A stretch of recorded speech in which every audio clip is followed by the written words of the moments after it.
I'll say this, though. It's really difficult now to find out what movies are available where and on what stream. Yes. Like you'd think with like the internet, everything would be more global, everything would be more synchronized, but it's not. I feel like it's more fractured than ever now. Yeah.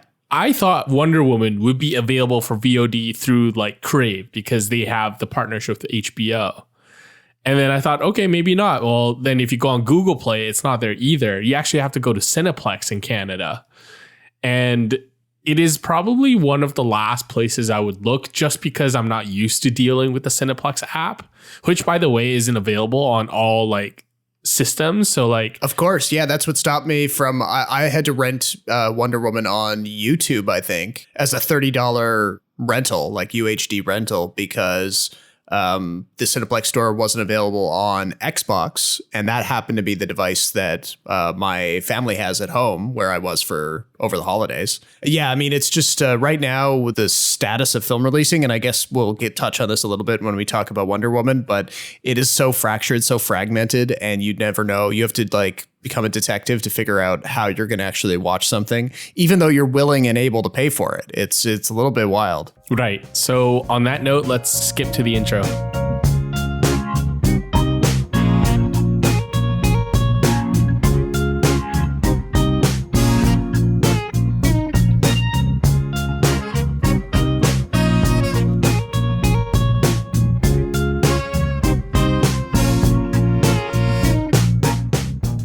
Welcome to the 88th episode of the Extra Buttery podcast, a free-flowing conversation between two guys who love film and TV.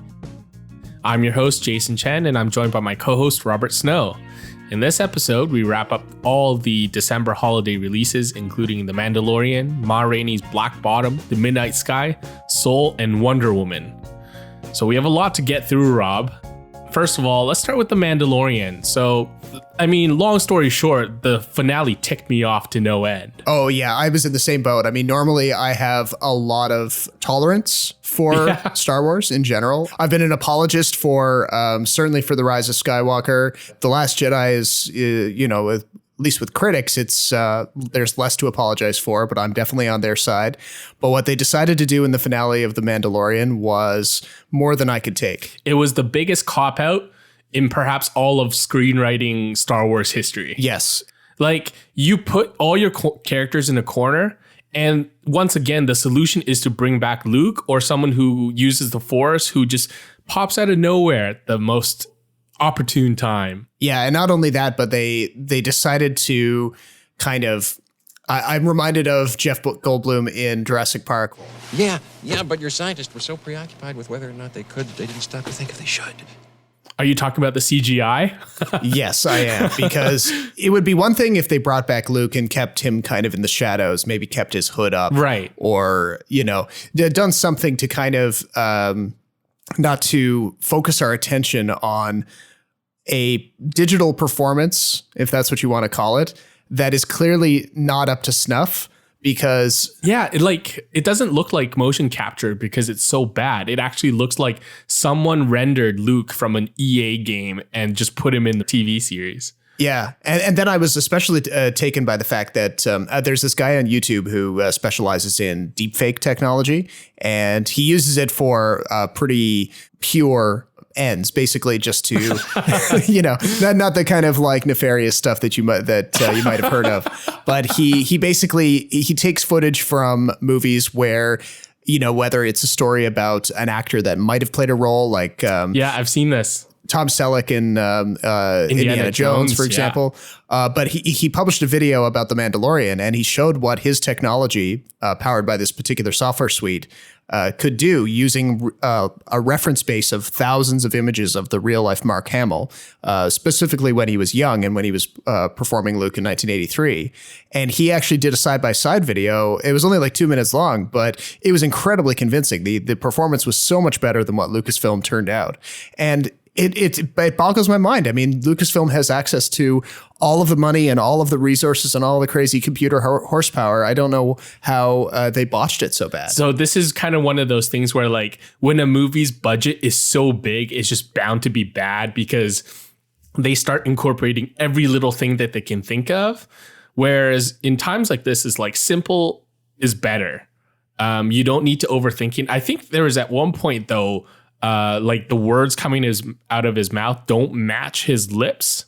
Yeah. That's when it really annoys me. Like if you think the skin or the eyes looks weird, and it does, I think that's just sort of like, it depends on how well your eyes are trained. Some people can spot it right away, some can't. But when the sound and the lips don't sync, it's like when films are dubbed. It just doesn't make any sense. Yeah. And you're right. Like, how could something with so much money and so many resources produce something so, I think in a word, like low quality? The other thing I really didn't like about Luke was that it had done such a good job of like separating itself from all of that stuff. And it was really about the Mandalorian. Like he had to get down and dirty to get things done. And literally he does, because he like rolls around in mud for like half the episodes, right? Yes. But then all of a sudden it's like none of that ever matters, because everything in Star Wars is going to be solved by a Skywalker. And so now I'm curious, like, where does the story go now too? Not only has the tone shifted, the focus has shifted, but if you're going to do season 3, what does season 3 have in store for the Mandalorian? Is it just the Mandalorian throne? That story is not nearly as interesting as Grogu. And we have to follow Grogu because he doesn't appear, or he isn't mentioned at all in any of the sequel films, which means at some point, like, he's either really well hidden away or he's dead. I remember thinking right as the credits rolled on that final episode, like, is the show over? Like, at that point, they hadn't confirmed that they were working on a season 3, and they've since done that. And they used that episode as a trailer to set up the Boba Fett series. They could have easily released that little bit of footage as like a little special thing on Disney Plus. I don't know, an Easter egg separately, just to do it. Yeah. I mean, we would have understood that it was that one scene with Fat Bib Fortuna was following from the events of the season 2 finale. It wouldn't have been that hard. Of all the things they've done right so far, why do you think, or how did they get to the point where they choose to bring back Luke? I feel like that's such a Lucasfilm, Star Wars merchandising department decision. Narratively, it doesn't make any sense to me either. I know I get at some point, like, Luke and Grogu have to meet. I don't know. I think for me, I think some of the people on The Mandalorian working behind the scenes, for them, I think the show is a bit of their little sandbox, and they have a lot of fun doing it. Some of them are the biggest Star Wars geeks in the world. They have basically unlimited budget. And for them, I think a lot of the characters are kind of like action figures that they can sort of bash together. Yeah, fair. And, they've restrained themselves for almost 2 full seasons in being very specific about keeping Mandalorian away. But it was from the events of the Skywalker saga. But I think it's almost like they were withholding themselves. And then finally they just couldn't hold back anymore. And they just had to do something Skywalker related because, they had the ability to do it. They thought about, wouldn't it be a rush to, a nostalgia rush? 100%. Wouldn't that be cool? And they did it. But like on a critical and a storytelling level, I think it's a flop. And they certainly got a reaction because for all the people who didn't like it, and those tended to be like critics and people who, are a little bit more particular about their TV. For all the people who didn't like it, they had loads of people, mostly like Last Jedi haters who are Luke fanboys, and they hate the crusty old guy that we see in episode 8. They were coming out in droves to support this decision. They thought it was the coolest thing in the world. So if this was a movie, this was the moment where the theater erupts into cheers, right? Like, you're totally right. I think they wanted this big payoff moment, and they chose Luke to do it. But they did it in the most easy way possible. To me, Luke was always the end point. He was never supposed to be like a major plot point. And them getting out of that situation with like Moff Gideon basically in their grasp was supposed to be like a chance to showcase either, Bo-Katan or the Mandalorian or whoever to save the day without needing the Force. In my mind, I had envisioned as Grogu being left on a planet and maybe some figure who's, in a brown cloak, an obvious Jedi cloak comes and gets him. And we don't even have to hear or see Luke ever, and we already kind of know what's going on. Like, let's say they had structured an episode around that focused more on the fight between Moff Gideon and the Mandalorian, and maybe have that fight scene conclude on a bit of a cliffhanger, and then we think Mandalorian is dead, but then it's actually him who slices his way through all of those evil droids. Well, you're the only person who didn't like the finale as much as I didn't like it. Everyone else I talked to really liked that Luke moment. Like, they didn't feel the Uncanny Valley thing was weird. They didn't think the CGI was weird. They were just happy to see Luke come and save the day and kick a bunch of butt. Which, by the way, lessens everything else Moff Gideon has done. Like, supposedly he has this like new droid stormtrooper army that's indestructible, and then Luke just slices them into bits. The power dynamic in Star Wars has never, ever been really like established or realized. I, to this day, don't know what weapon is the most powerful or what strategy is best. It just seems like the winners and losers are picked by the screenwriters, and they just somehow write it that way. And I mean, honestly, in terms of like where season 3 could go, on one hand, I sort of see how the writers' hands were tied a bit this season, because Grogu being force sensitive means that by his very nature, there's got to be some involvement with Jedi or Sith. On that score, like, it makes sense to take him out of the show in some way, and him going off with Luke, sure, that's fine. And so it opens up the show again, maybe to getting back into more of the underworld stuff, where we're not always wondering if Grogu's going to get assassinated or kidnapped or something, and we can get back into the less Skywalker-y stuff. So maybe it's a bit of a reset for them. I don't know. I gotta say, it's Wookiepedia time. I have questions. Okay. Okay, so Luke coming in means that, you know, as always, the Force is this balance between good and evil. So if Luke shows up, there's some reason to believe that the Sith are kind of lurking around. They haven't even been mentioned yet on the show, but where are the Sith now during this time, supposedly? So we're right into the period where Luke is setting up his new Jedi Academy. So as far as the heroes think, you know, Skywalker and his friends, they think that Palpatine is dead. Of course, we, coming out of Rise of Skywalker, we know that he's not dead. He's just hanging out on that freaky Exegol place, building up his Star Destroyers and, you know, all those random people that apparently have been living there forever. And so that's pretty much where the Sith are at. There's definitely some hints in season 2 of The Mandalorian that the experiments that Dr. Pershing and Moff Gideon are conducting are somehow connected to what ends up being Supreme Leader Snoke. Ah, okay. So that explains the Bacta tank stuff. Yeah, the Bacta tank. Like, they don't explicitly say, oh, we are doing X to create X, but they're definitely experimenting on force-sensitive creatures like Grogu in an effort to create some kind of like clones. I think they mentioned it very briefly in that episode directed by Carl Weathers, where they blow up the cloning facility or the science lab. Right. So there's definitely some hint that that's what the Empire is working on. Maybe they don't entirely know the full scope of Palpatine's plan. Maybe he hasn't bothered to tell them. He's just ordered them to go do a bunch of research. But yeah, that seems to be roughly what's going on there. So is Snoke like some like this deformed alien because they had experimented on him, or? Yeah. Okay. So he looks the way he does because he's the product of a lab experiment. This is very poorly explained in Rise of Skywalker, but it's been no kidding. It's been pieced together through various other media like the Visual Dictionary and Wookiepedia and stuff. But Snoke is one type of clone that Palpatine works on. Another type of clone is the non-force sensitive clone of Palpatine, which ends up being Rey's father. So they've confirmed that Rey's father was not the result of an actual natural union between Palpatine and a human woman.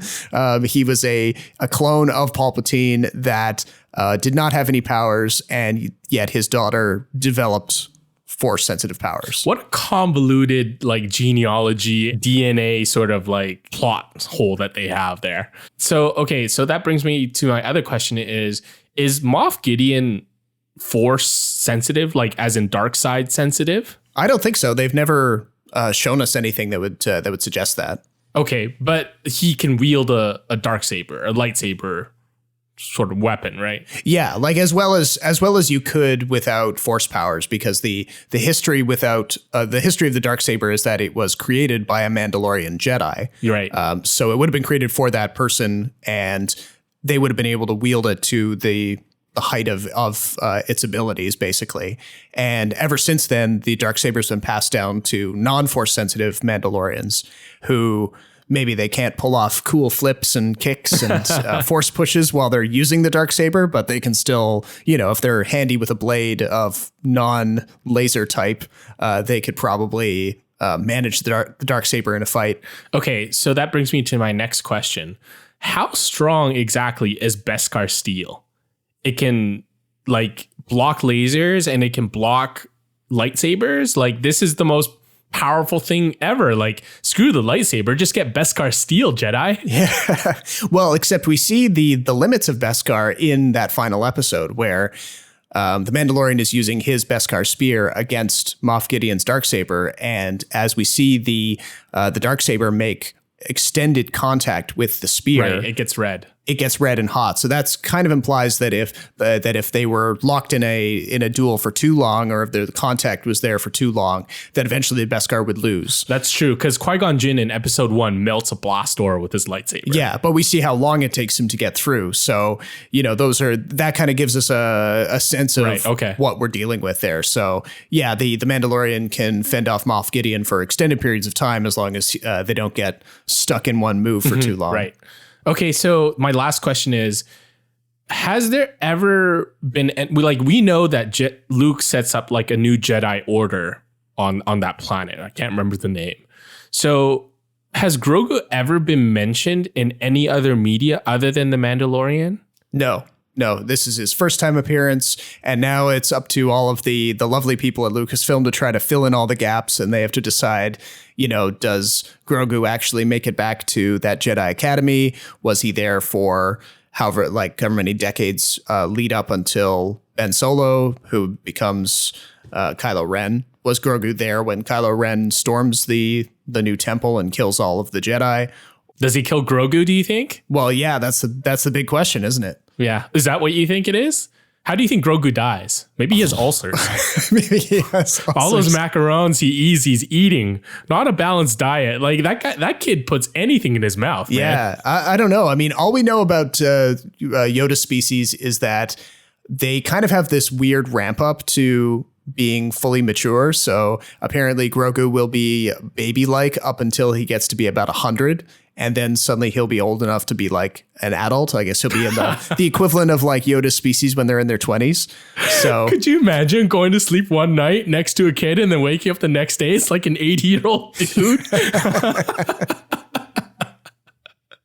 Holy hell, this is like Benjamin Button on fast forward. And this is the inherent difficulty of Star Wars, is that every word has to be so carefully thought out because people's imaginations will run wild, right? And one little error throws off the continuity of the entire thing. And it's easy to do because none of it's ever released in chronological order for whatever reason.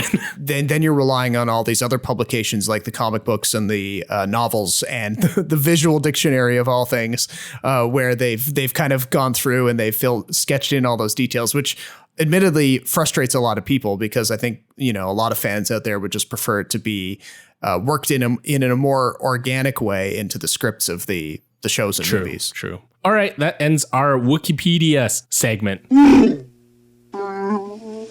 Thanks, Rob. That was really great. Really informative. I love this new segment. Yeah, well, looking forward to doing it for however many Star Wars shows that Lucasfilm has in the pipes. There's for the rest of our lives. There's 10 shows and movies coming out on Disney Plus in the next couple of years. So I'm already betting that half of them are going to be terrible.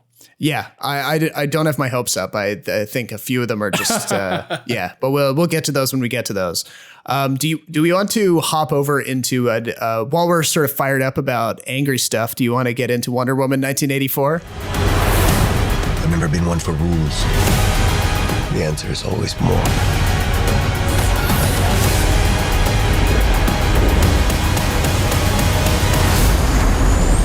The way I fly, they will never find us. I forgot to tell you. What? Radar. Will they shoot at us? So we talked about in the intro how difficult it was to find this film and stream it at home. And I got to tell you, it was totally not worth the effort. I think if I remember correctly, when the embargo lifted on this movie, there was a rush of really positive reviews. And yes. And then I remember texting you about this. Yeah. And you were like, is the hype real? And I was like, honestly, I mean, with the embargo lifted, I didn't want to put too much stock in it because it felt like a whole lot of everyone saying the same thing all at once, which seems a bit suspicious to me. So then, of course, it hit broader release on the 25th. And here we are looking over the actual critical reception. It's sitting just above fresh on Rotten Tomatoes. And the majority of the like professional critics' responses that I've read are pretty lukewarm on this thing. And I have to agree with them. It's just, it's a very mediocre sequel. I agree. So like for this movie, because I was so hyped for it and I really wanted it to be good, to be honest, I really avoided all the reviews, but I couldn't help it. I think it was like a week before the release date on Twitter. Like there was just a massive amount of positive things that people had to say about this movie. Like, it was epic. It was, like a worthy successor. This is another huge hit for Warner Brothers, blah, blah, blah. And then about like an hour into the movie, I kind of caught myself falling asleep a little because it was so unexciting. And there were a lot of things that were different about it that I didn't expect. So right off the bat, we're kind of reintroduced to this Wonder Woman backstory again. And she's like this little girl who's like training on Themyscira. And like to this day, I still don't really know what the point of that whole scene was anyway, because it seems like the lesson that she learned that day didn't really matter at the end. Like it wasn't a huge factor. Yeah, very tangentially. Yeah. But the first scene in the mall, which is like what you see a lot of in the trailer, that felt like a Saturday cartoon to me.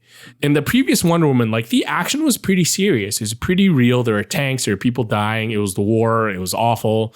And now Wonder Woman is relegated to saving people from people who robbed the mall. I didn't quite get it. And in the meantime, she's like winking at kids and using her lasso to like jump all over the place. None of it made any sense. It was all fluff. Oh yeah, and there was there's a term that I really like about action scenes, coined by Patrick Willems on YouTube. He does a great series of video essays, and he talks about the geography of an action scene.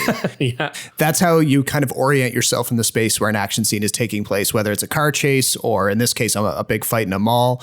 And you have to get a sense of like, to orient yourself so you know where the villains are, where the hero is, and how certain action scenes take place. Otherwise, it's just a jumble and you might as well just cut the whole scene out. And that's honestly what this mall fight scene felt like. She was in one place and then she was in another. People were bouncing between levels. Her lasso was looping around certain things and then tying other people to each other.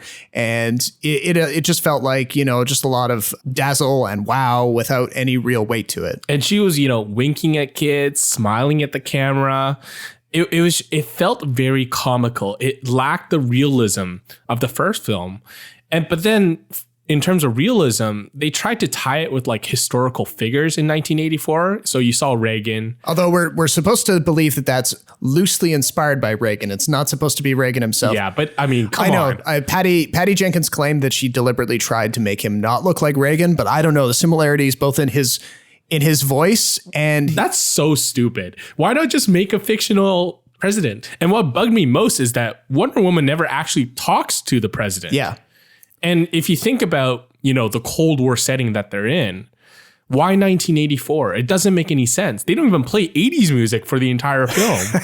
Yeah. And I got to say, like, the wardrobe didn't scream 80s to me other than the fanny pack. And that was the only thing that was tangentially related to why this film had to take place in the 80s. Yeah. These parts that we're talking about so far, they're some of the more technical elements. But honestly, my biggest problem with the entire movie is the core premise, the Dreamstone thing.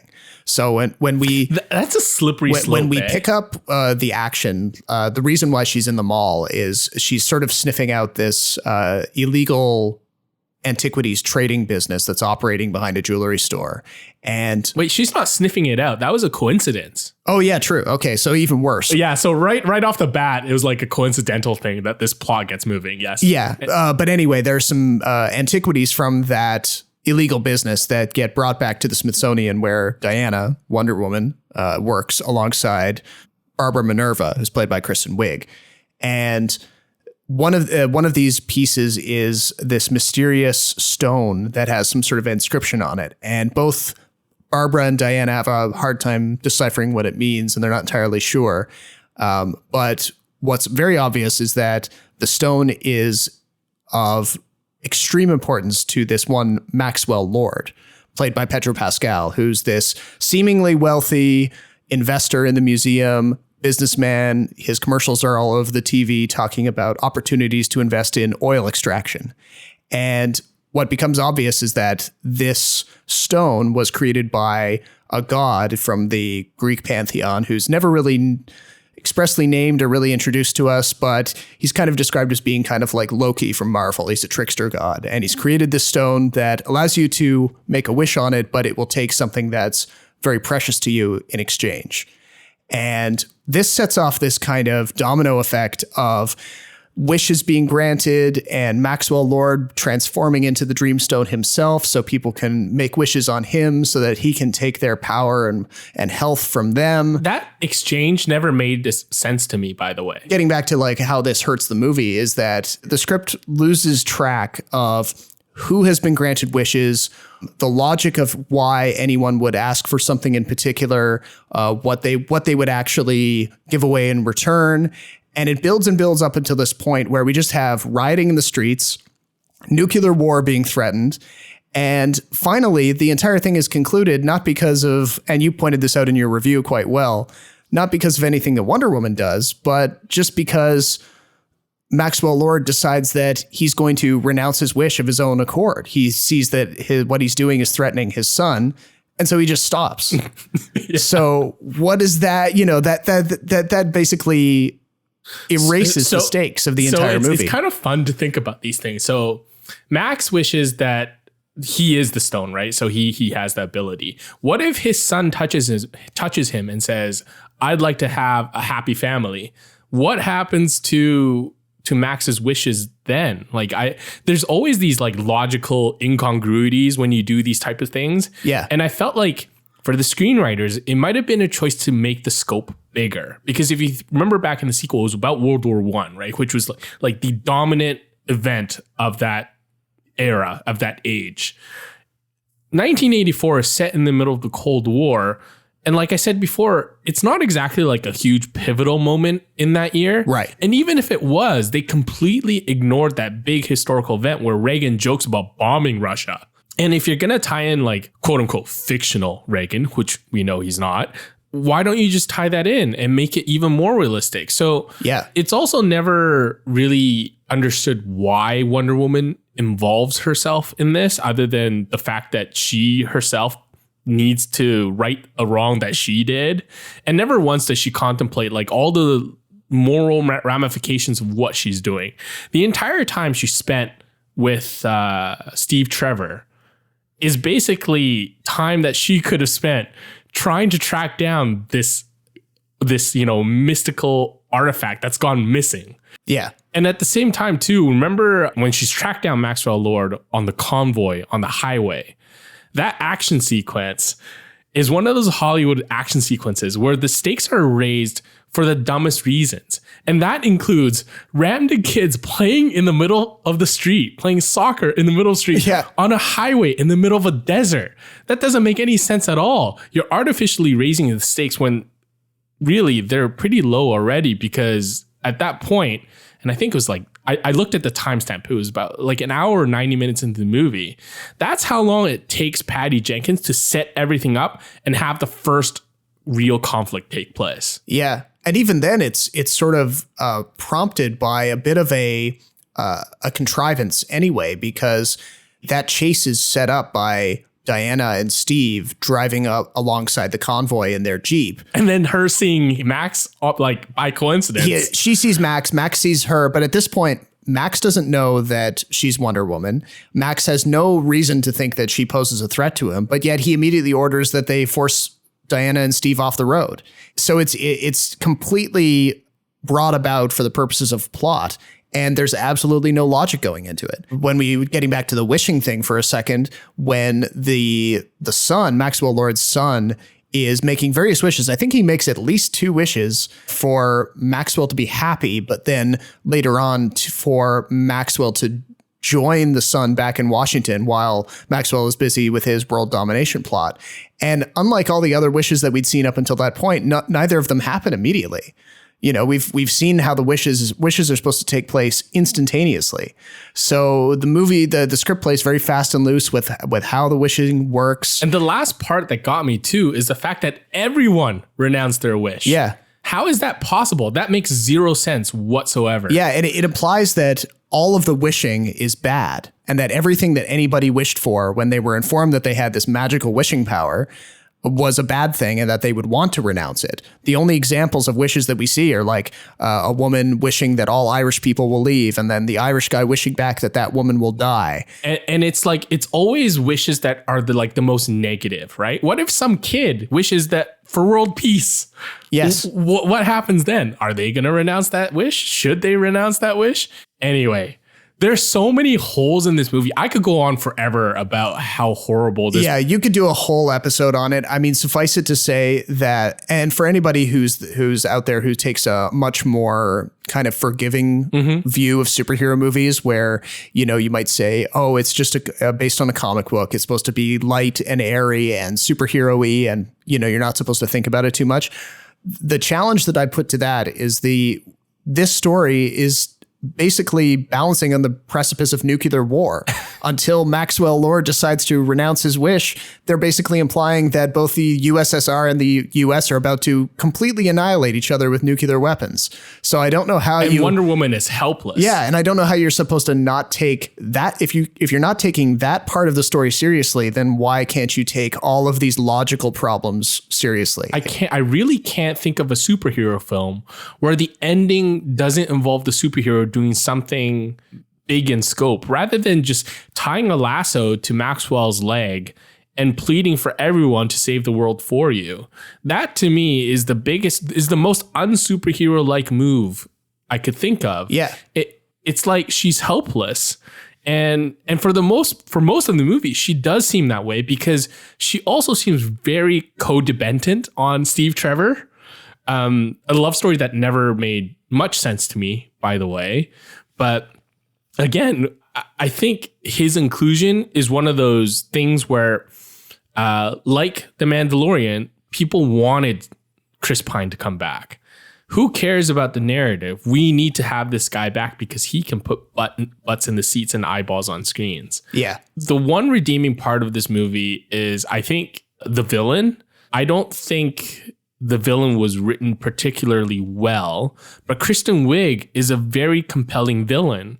A villain who, by the way, has almost no real connection with Maxwell Lord. No. Like, there are almost 2 separate plots going on. There are. Another problem with this movie is that the outside of Kristen Wiig not wanting to relinquish, and we haven't even talked about this, the conceit that people think that Kristen Wiig is ugly, therefore she needs to make a wish on the Dreamstone that people think she's sexy, and then subsequently wish that she has cat powers.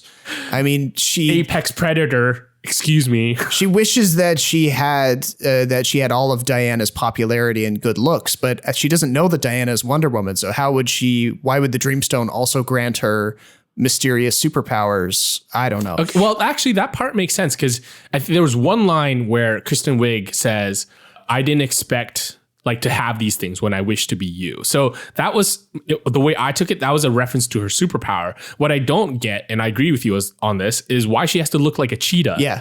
Other than the fact that Cheetah is the comic book villain.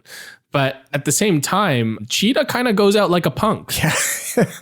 She's able to swing around on the electrical cable and not get shocked, but it's not until this bit of dialogue happens when they're submerged in the water, then all of a sudden the electricity can knock her out. I don't know. Right. Kristen Wiig makes a really good turns in a really good performance to make her a compelling villain. The way she's written, though, is she's like the ugly duckling who gets the mid-movie makeover in the rom-com, right? Where she's supposed to be, this ugly duckling. Nobody cares about her PhD. And then she becomes this like sexy cat. Yeah. And then all of a sudden people are supposed to care. She was one of the few things I enjoyed about this. I didn't like Diana Prince's character. I thought the performance was okay because it's hard to see Gal Gadot in this role. By the way, should we mention Linda Carter? We can. I mean, that frustrated me as well. Yeah, what the hell is up with that? Like, if they're just tackling on mythology that doesn't make any sense. This is a month where it seems like all big name franchises are susceptible to hollow nostalgia because they seem to, they're like, oh, isn't it cool if we bring back Linda Carter, the original TV's Wonder Woman, in a random role as an Amazonian. But they tack it on in a, mid-credits scene, implying that the character she plays, Asteria, one of Themyscira's most famous warriors, has been alive this entire time, not helping Diana, not being any aware. Yeah, which runs against all the things that the Amazonians stand for. Not being aware at all of what Diana and Wonder Woman is doing in the world, and also cheapening the whole sequence where they set up her character by saying that she sacrificed herself for the sake of keeping Themyscira walled off from the world. Wouldn't it be awesome if Wonder Woman and Linda Carter like teamed up together at the end? That would have been pretty cool, right? Sure. Much cooler than Linda Carter being like this goddess who lives in anonymity in the general public, Yeah. I mean, that's, and as long as we're talking, this segment is going on forever, but they don't even bother to conclude the Maxwell Lord bit. They just show him reuniting with his son, and he doesn't go to prison, he doesn't get banished, nothing happens to him. Literally nothing happens to him. Yeah, there's no consequences, but everything is rewound. So anyway, we should move on, but I agree. Maybe we'll talk about this some other time, but we really need to move on because there's so many things to talk about Wonder Woman, and we won't really know more until later. Because we need some time to maybe digest a little bit. Although I don't think our stances on this movie will change. I came in at 2.5 out of 4 because I was feeling generous. Yeah. I could easily go 2 out of 4. Yeah, I'm 2 out of 4 for sure. I mean, And I don't even know where that 2 comes from. Like, it could just be because it's actually, soothing or pleasurable to see like a brand new movie on my screen. Yeah, I mean, I don't want to. Some people have been describing the movie as repulsive garbage for reasons that we don't have time to get into. So I'm not going to go that far. I think it's, at least it's not trash, but production wise, it's fine. The effects are fine. The cinematography is fine. All those things. But yeah, it is definitely not something that's worth the full $30 for the premium VOD rental ticket. Oh yeah, I was glad I got to use my scene points for this, so I only paid half the price. That made me feel a lot better.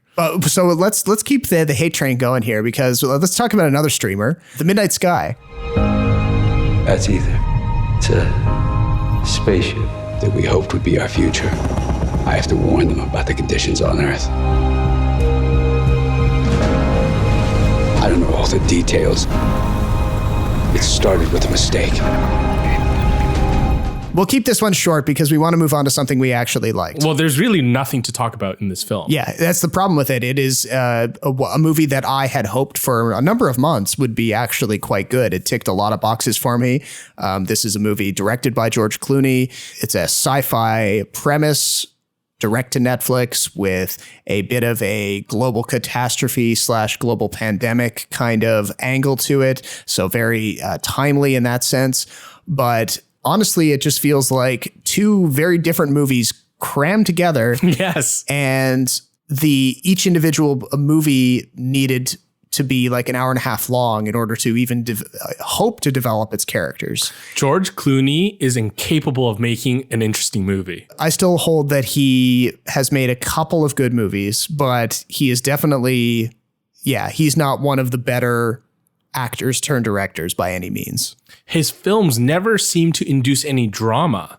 Like, I'm thinking Monuments Men, Leatherheads, even Good Night and Good Luck, I thought was really strong because of its performances and its content, not because there was any real dramatic tension in the films. Yeah, that's a good point. Yeah. And I don't know why Clooney finds this so hard, but you're right. There's two films.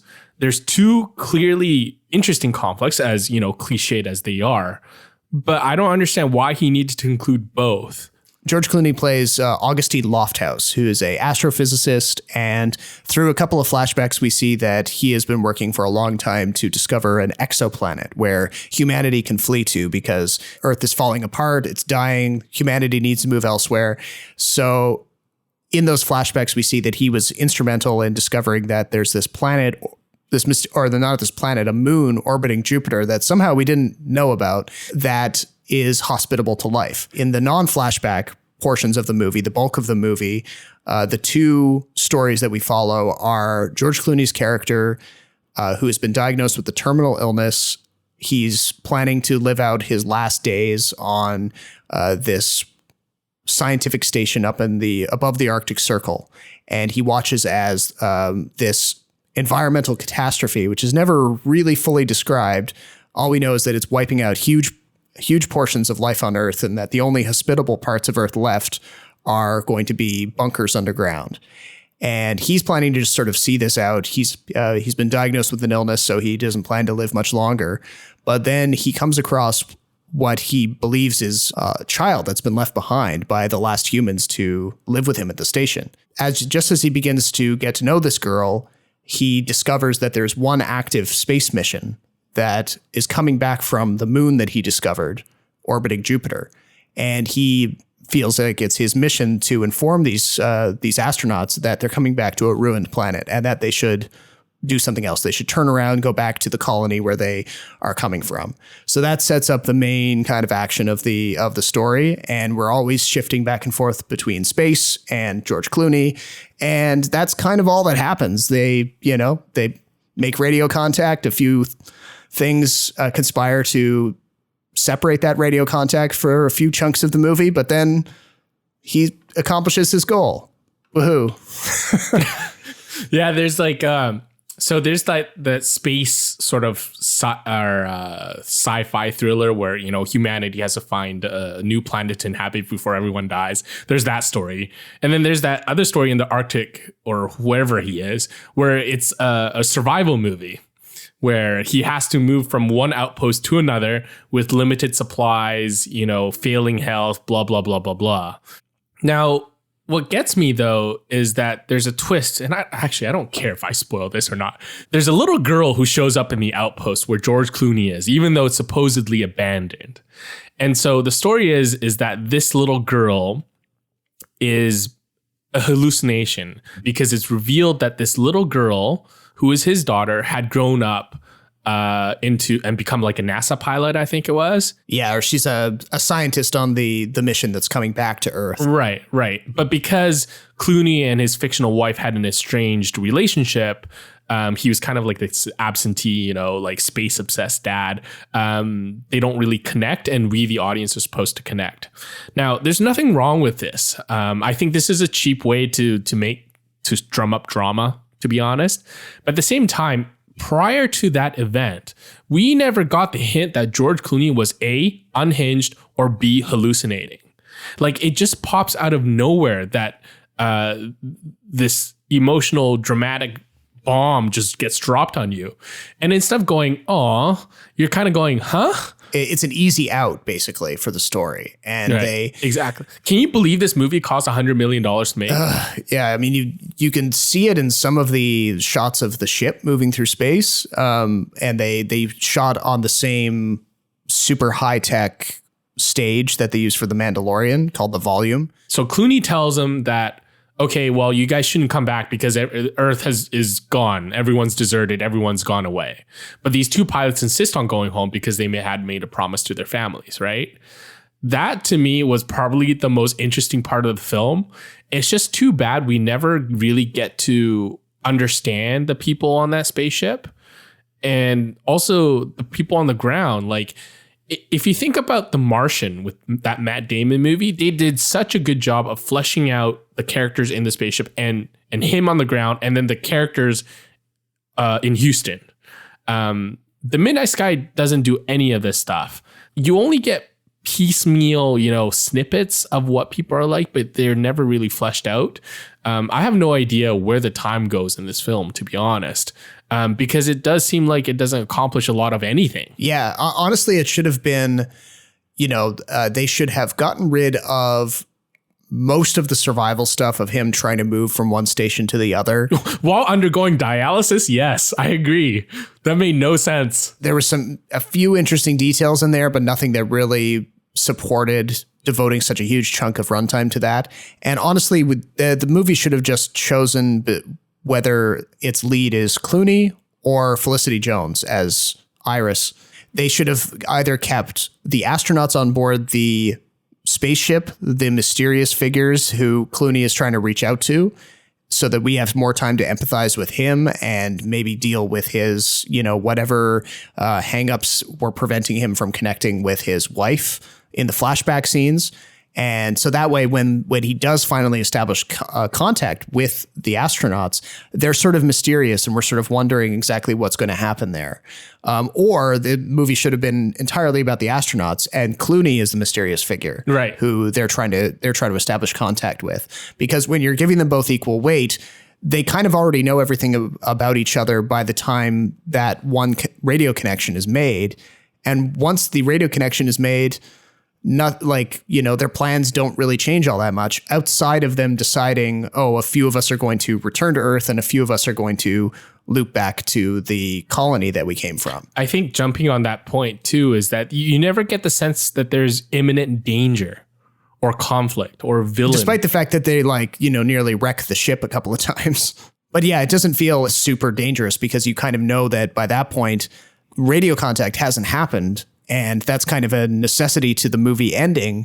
So it's almost like there's a certain amount of plot armor. Yeah, of course. And you couldn't be more sure of the plot armor when Clooney is in that trailer, I think. The ice beneath him breaks. Yes. And you're like, this is some old dude who's dying of cancer, and yet he's actually able to climb out of this like huge hole in the ice and get on a snowmobile and cruise to safety. That didn't make a lot of sense either. My final point is, what is the Midnight Sky? Like, the title has nothing to do with the film, the contents of the film. Outside of just like an abstract reference to the space that Clooney looks out at, and he imagines what might be beyond while we're seeing the other side of what he's seeing.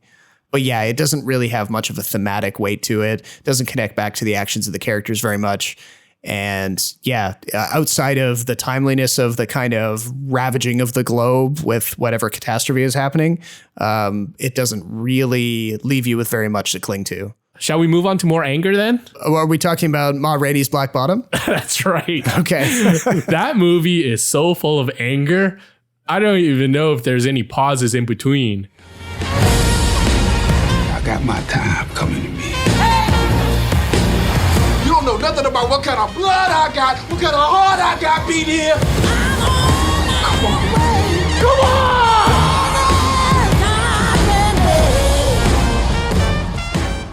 So this is a movie that's adapted from a stage play, Ma Rainey's Black Bottom, and it stars Chadwick Boseman in his final theatrical role, correct? Yeah, I think so. And it also stars Viola Davis as Ma Rainey, who is a influential blues singer. And so Mother of the Blues. The Mother of the Blues. And so this film is about Chadwick Boseman, who's a member in her band, and Ma Rainey duking it out in a recording session, and it's a battle of willpower and a battle for popularity and a battle for money. So set in 1920 Chicago, Ma Rainey is a black singer in a recording studio owned by a white person. So there's already conflict there. She arrives late, so that sets off the people in the studio. Meanwhile, Chadwick Boseman is downstairs practicing, but he refuses to play the version that Ma Rainey wants. He wants to play his version because he thinks his version is better. And so the entire movie is about these two people basically yelling at each other. Yep. And well, all of the side characters sort of yelling at other side characters or at the two main characters. So yeah, there's a lot of yelling and conflict going on in this movie. Not a lot of fuzzy good feelings, even at the end, especially at the end, I should say. This is a Denzel Washington production, and he's become more of a producer recently. And this is, I think, the second time he's adapted a play. The first one being Fences, which I think was by the same playwright. Right. And I think Fences was a far superior film. This film isn't bad per se. I think it's fine. But there's something about a stage play being adapted into film that I think loses a little bit of the urgency, loses a bit of the dramatic flair that you see when you see a live stage play. The scope for something like this, because it's so small, it feels small in the film. Yeah. And it just feels like they've taken the stage play and then they've pointed a camera where the audience would have sat. Right. Basically, we do get a couple of close-ups with the camera does drift in and out of the space a little bit, but it does not take us out of the kind of box of a theater venue in the way that a movie should, where we see the world around the characters and not just, this one kind of angle at them. Yeah, we do get a little glimpse because they have like archival footage of like newspapers and real life photographs of the singers and the band members. Sure. But that's about it. I mean, that's something that at a stage play, you could project that on a screen while the audience is filtering in after they bought their tickets, So yeah, it doesn't have a cinematic feel to it. And honestly, there's a problem that I identified with Fences as well when I saw that. That felt like it looked almost identical to the pictures of the set that was constructed for the stage version, and it all takes place in basically a single location, the backyard of the family home in that play. And in this one, it's basically two locations. It's the practice room down in the basement and then the main recording studio. And the dialogue is also, it's delivered with a very stagey kind of feeling where people almost have their retorts already ready and waiting to deploy after they've been yelled at. There's a kind of rapid fire nature to it that. Yeah, it doesn't match dialogue as you would see it in other films. No. It is monologue after monologue after monologue. Yeah. And it works because Viola Davis and Chadwick Boseman are so good. But sometimes it's easy to lose track of where you are and where they are and what exactly they're fighting about. Yeah, they don't really get to work through their dispute very much at all. Pretty much all their dispute even really boils down to is the fact that Ma Rainey espouses an old-fashioned version of the blues, and Levy, the character played by Chadwick Boseman, he's kind of getting closer to what will eventually become jazz or bebop, and he's interested in improvising and not playing the standards in the way that Ma Rainey's band is used to. Right. And so they just have these clashing ideologies when it comes to artistry and music, but then they kind of map those onto the personality issues as well, where, Levy thinks that he's too good for the band and Ma Rainey thinks that she's got a lot more power than she really has. By the time we meet these characters, they're already very much fleshed out. And a lot of their past history is revealed through monologue, especially for Chadwick Boseman's character, Levy. And he explains why he is the way he is and why he has a different kind of relationship with the white managers of the music company. From a stage point of view, it makes sense if you're just talking to people and telling them about this story. But from a movie standpoint, you can't just tell people, you need to show them. So there's a visual element that's missing in telling Ma Rainey and Levy's backstory that I think would have been really helpful and dramatic. Instead, we get a bunch of close-ups. We get a bunch of spit thrown at each other.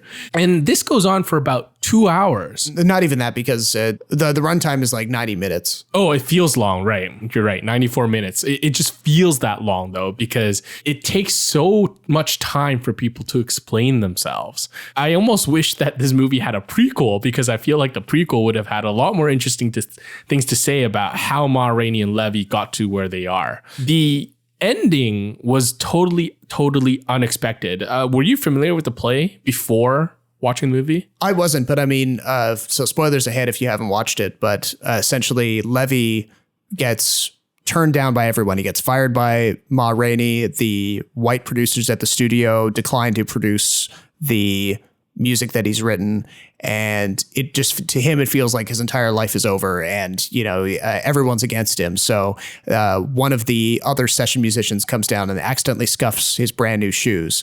And that's all the excuse Levy needs to stab him out of nowhere. Kill him. Just kill him. And that's basically how the movie ends. The guy bleeds out on the floor of the practice room. And then there's a tiny little coda where it's revealed that the white recording studio engineers have decided to record one of Levy's songs after all, except with an all white ensemble. So that's kind of like the final kind of salt in the wound, as it were, where not only did Levy not get to actually realize his dream, but it was stolen away by the white man that he's so fearful of. But so far this episode has been about a lot of things that we really didn't like, unfortunately. So a lot of anger. Yeah. Why don't we transition to something that makes us a little bit sad, but also cheers us up a little bit? And that would have to be Pixar's Soul. Huh? Is this heaven? No, it's the great before. This is where new souls get their personalities, quirks, and interests before they go to Earth. Meet 22. I don't want to go to Earth. Stop fighting this. I don't want to. And we're not talking about the soul of the studio here. We're talking about their new movie, Soul, directed by Pete Docter, which was originally slated for a theatrical release in November, but Disney wisely turned it into a Disney Plus exclusive in response to the pandemic. Being that this was directed by Pete Docter, there's some obvious connections thematically to Inside Out, which was his last big smash. Yep. That was awesome. Trying to depict a very unknowable, intangible type of thing, which in this case is the afterlife or the before life, depending on how you look at it. And this story follows Joe, who's a jazz musician in New York, but he's really just able to play jazz in his spare time. And his main source of income is as a middle school jazz teacher.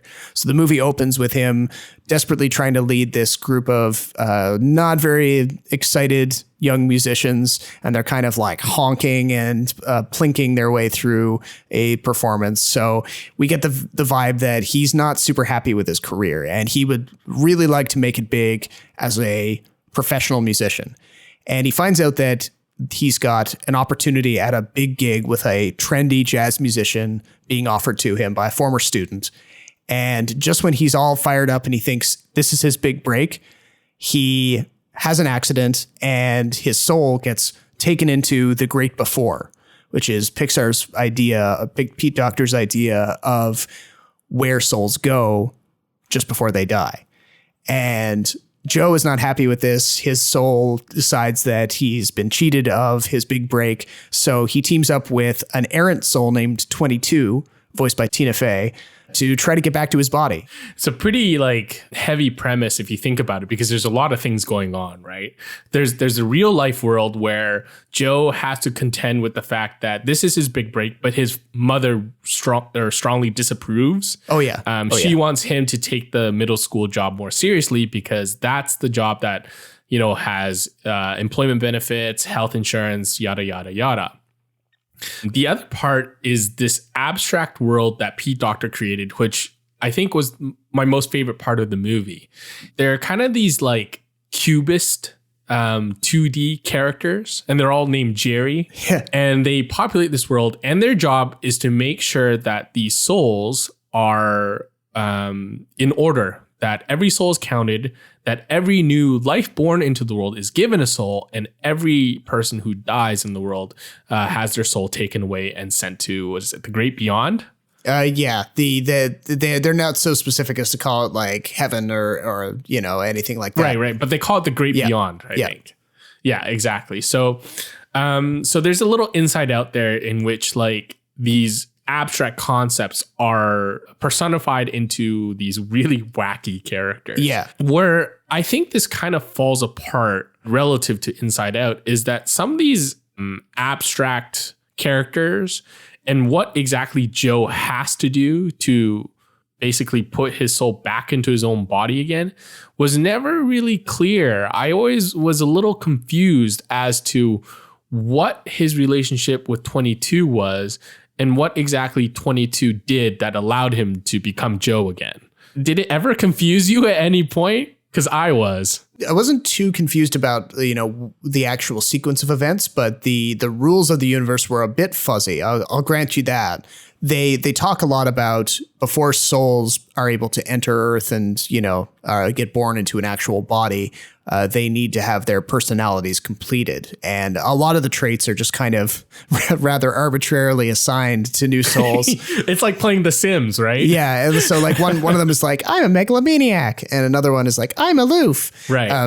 So that those are just like quick little gags of, in the dialogue. But then it's thought that there's this final slot on their little chest badge that needs to be filled in by something that's very meaningful to them, some activity or something that needs to happen before they're complete. And Joe reasons that this is the soul getting its purpose. He's never really told that, but he kind of infers it, and that drives a lot of the action. He believes that if he can help 22, who's a soul who has no interest in going to Earth, if he can help her find her purpose, that he can kind of ride her coattails down to Earth, or maybe even steal the badge that she's granted and just take that and get back into his body. Right.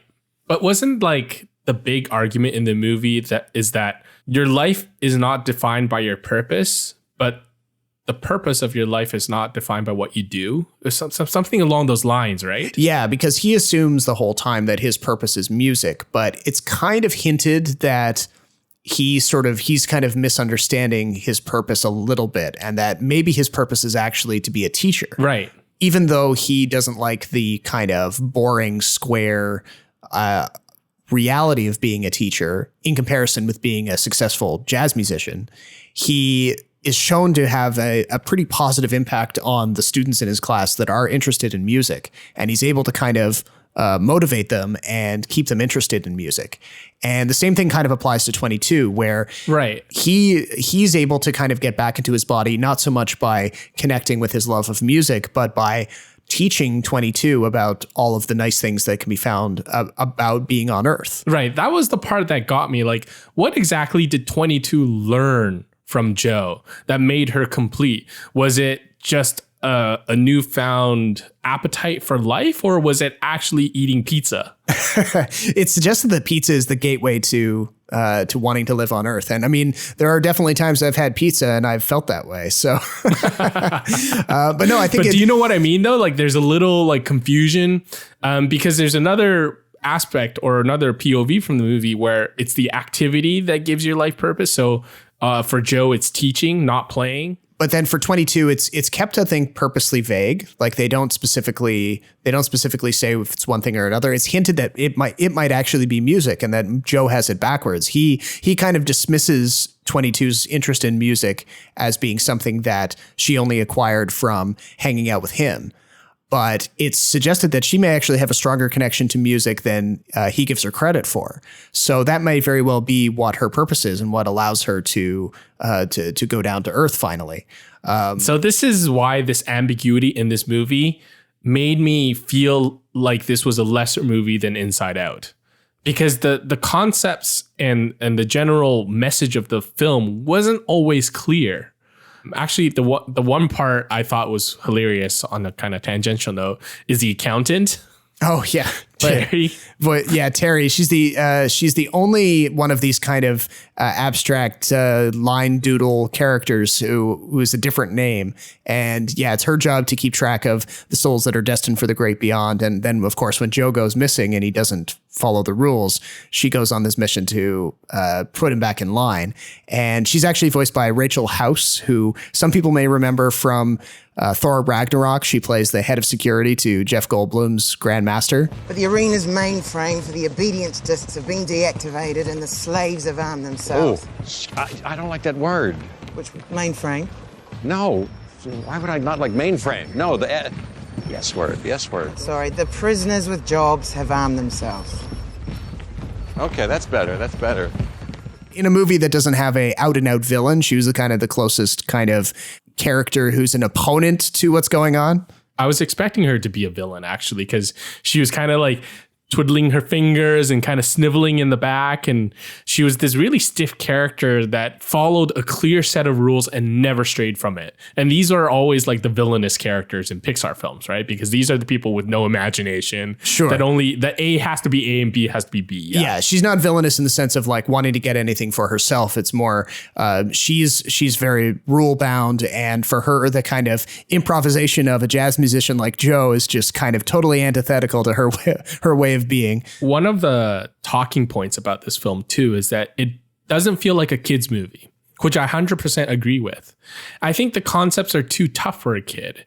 And even if they were targeting kids as their demographic, it lacked a lot of the cutesy stuff that Pixar has. Yeah, I mean, there's definitely things that drive Joe's character that kids would never have to think about. Things like, how to be professional on the job. And Pixar has always done like a really good job of straddling that line. So Inside Out is the rare movie where like kids and adults can watch the movie, take different ways from it, but enjoy it equal amounts. Yeah. I didn't feel the same way for Soul. I feel like this is more an adult film with little cute elements in it. And it didn't seem like a Pixar film for kids. I don't know. I mean, I think I would be interested to actually get a real kid's take on it because right. Whereas Inside Out, you're right. Like both kids and adults can follow the main action and get basically the same thing out of it. Kids will get a slightly different perspective and adults will get a slightly different perspective. But This has two very different perspectives on the actual action. So I think the kids will definitely identify with the more cartoony humor, and they'll still be able to follow the gist of it, unless they're like super young, like 5 or younger or something like that.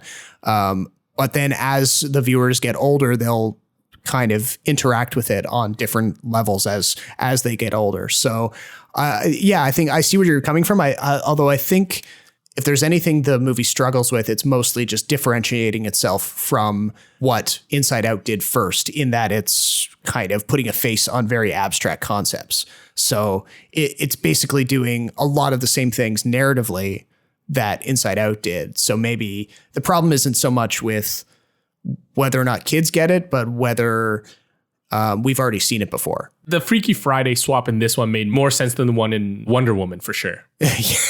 Yeah, that basically has to do with like accidental rape, which isn't a fun thing to think about.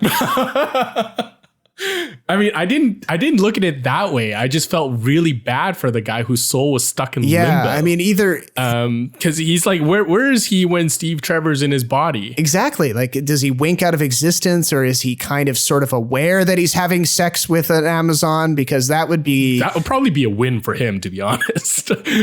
Yeah, if it is a win for him, he doesn't seem to connect the dots when he wakes up in the final scene. So I don't know. Well, I was gonna say the final scene just makes it even more difficult to not laugh, because she sees him like randomly in the middle of the street, and it's implied that she's kind of interested in him. By the way, that final scene takes place in Christmas. Was that filmed for this release in particular? That had to be a reshoot. I mean, it has nothing to do with anything that happens before it, outside of that connection that she has to that meat puppet that she's talking to. so yeah, they clearly reshot that because they knew it was going to be a Christmas release all of a sudden. Okay. All right. That makes a lot more sense, because that scene made zero sense whatsoever. If they didn't, and if that was in it from the beginning, then it's got to be the weirdest timing ever. Yeah, I know. Okay. So I wasn't crazy thinking that it was weirdly out of place. I think we need to end this episode though, but final thoughts, final score for Ma Rainey's Black Bottom. Oh, for Ma Rainey's Black Bottom, I'm coming in like 2.5 out of 4, maybe 2 out of 4. It really doesn't have a lot going for it other than the performances. It desperately needed different packaging. That was my score too. Do you think their acting gets awards attention though? Chadwick Boseman is a strong contender for Best Supporting Actor. I don't know about Viola Davis. Midnight Sky, also kind of middle of the road. Very, I would say like 2 out of 4, 3 out of 5. So on a 5-star scale, I go a little bit higher, but honestly, yeah, nothing to write home about. Okay, I agree with you there. And then finally, Soul. For Soul, I'm going 4 out of 5 / 3 out of 4. So a bit of a range there, but yeah, it's very solid stuff. Classic Pixar, better than some of their recent efforts for sure. What recent effort? More interesting than Toy Story 4 and Incredibles 2, which were the 2 previous features before Onward. So yeah, it's been a while since we had a Pixar film. So it was kind of nice to have it back in our library, especially during the pandemic where it seems like no movies were coming out. So I guess I should point out that this episode was kind of our wrap up for 2020, even though a lot of the 2020 films we won't see until January. So this is a episode just covering what we've seen over the holidays. I hope everyone had a good holiday as well. Next episode, we will make an effort to catch up on all the prestige films and maybe do a little bit of preliminary awards talk, maybe. Yeah, I mean, we've been doing it kind of in bits and pieces as we go, but yeah, I think maybe a best and worst of 2020 is definitely in the cards, assuming that these distributors can get their act together and actually make these movies available to us. Right. So next episode, hopefully we'll have both seen Promising Young Woman, News of the World, the Tom Hanks movie that's also getting a lot of buzz, and a bunch of other stuff that we're hoping to see. So be sure to check us out online at kinetoscope.ca or on Twitter, kinetoscope.ca. And head on over to the website for Jason's review of Wonder Woman 1984. But until next time, my name is Jason Chen in Vancouver. And my name is Robert Snow in Toronto. Thank you very much for listening, and we'll talk to you next time.